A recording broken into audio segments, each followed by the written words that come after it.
All right, let's talk about that feeling. You know the one. That strange, pleasant tingles some people get from certain sounds. Today, we're going to dive right into the science behind this massive internet phenomenon known as ASMR. Have you ever wondered about this? I mean, why does a simple whisper or the sound of someone tapping on a keyboard feel like a full-on brain massage? How does it create this incredible, almost electric wave of relaxation that just melts down your spine? For some people, it's this incredibly powerful thing. And for others, it's just super annoying. Well, we're going to find out why.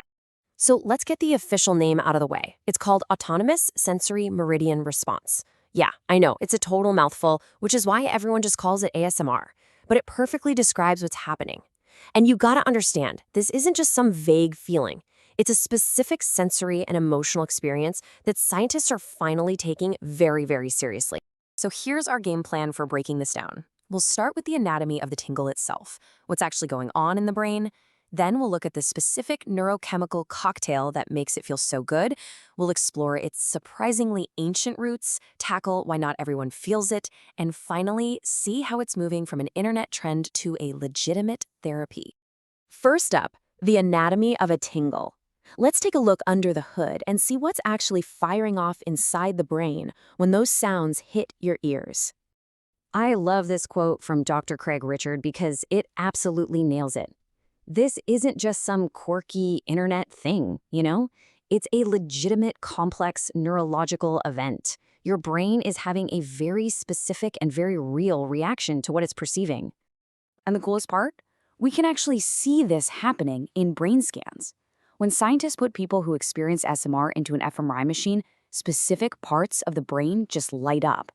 One is the prefrontal cortex. That's the part that handles our complex social behaviors. The other is the insula, which is tied to empathy and emotional awareness. Now, the fact that these specific areas are the ones going wild tells us something huge. ASMR isn't just a physical sensation. It's a deep, sensory, emotional crossover event. Okay, so if that's where it happens, let's look at how it creates such a powerful feeling of relaxation. Well, it turns out it's all about a specific neurochemical cocktail your brain starts mixing up. And here is the recipe for that feel-good experience. First, your brain releases oxytocin, the famous bonding hormone. Because ASMR triggers mimic gentle, personal attention, your brain responds like you're being cared for. Next up is dopamine, the reward chemical. Those predictable, repetitive sounds create a satisfying loop that your brain just loves. And finally, you get a rush of endorphins, your body's own natural painkillers. This is a big part of why so many people find real relief from chronic pain and migraines with ASMR. But that still begs the question, why? Why do these very specific sounds trigger this amazing chemical response? Well, the answer might lie deep, deep in our evolutionary past. The leading theory is that ASMR is basically an evolutionary leftover. It's like a faint echo from a time when our very survival depended on close social bonds. It's a signal from our primal past. And the key here is a concept called affiliative behavior. It's just a fancy term for actions that promote social bonds and group safety. The classic example, primates grooming each other. This wasn't just about being clean, it was a fundamental signal of trust, care, and safety within the tribe.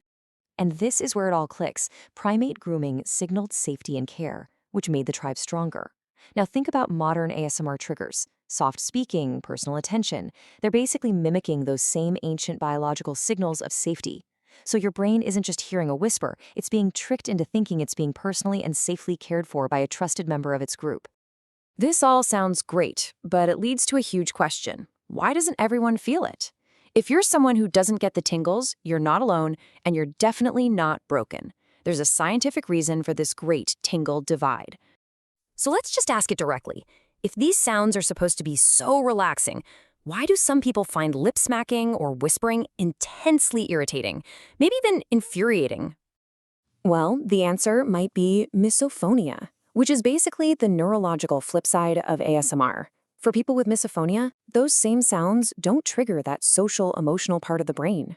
No, instead, they trigger the amygdala, the brain's alarm system, and that leads to feelings of anger and anxiety instead of pleasure. And there's another factor too, brain connectivity.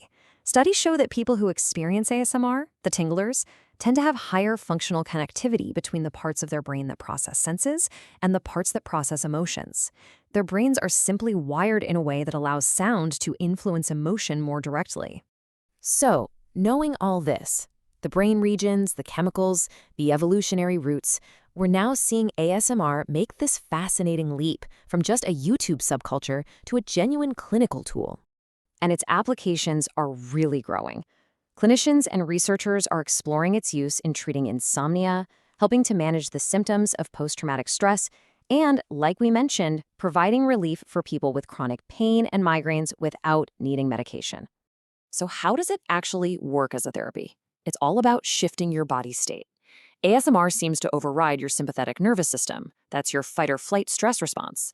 And instead, it activates your parasympathetic nervous system, which is responsible for rest and digest. It basically forces your body into a state of calm. You can really think of it as a manual override for anxiety. By mimicking the presence of a safe, soothing caregiver, ASMR provides a direct signal to your nervous system that it's okay to relax, that you are safe. Ultimately, ASMR is so much more than just a quirky sensation. It's really a testament to how deeply our modern brains still crave connection, safety, and care. In a world that can often feel loud and isolating, these simple sounds provide a powerful, biological bridge to the primal comfort of human attention. Which brings it all back to you. After exploring the neuroscience, the chemistry, and the psychology, what do you think? Are you a tingler, or for you, is it all just noise? The answer reveals something pretty fascinating about the unique wiring of your own brain. Thanks for watching.